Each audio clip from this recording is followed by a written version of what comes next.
ఒక లక్షణం ఉంది. తులసి లక్ష్మి యొక్క స్వరూపం.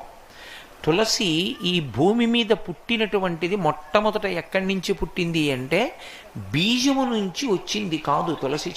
తులసి చెట్టు గింజల్లోంచి రాలేదు.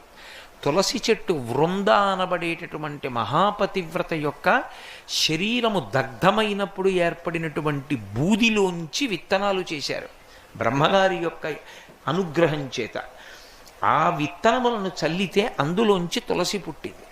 అందుకే అసలు తులసి కారణజన్మురాలు, లక్ష్మియే తులసిగా వచ్చింది. తులసికి ఒక్కదానికే ఒక లక్షణం ఉంది లోకంలో.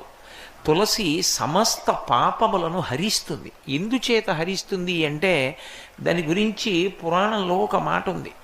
యన్మూలే సర్వతీర్థాని యన్మధ్యే సర్వదేవతై యదశ్రీ సర్వవేదేషు తులసీత్వం నమామ్యహం అని.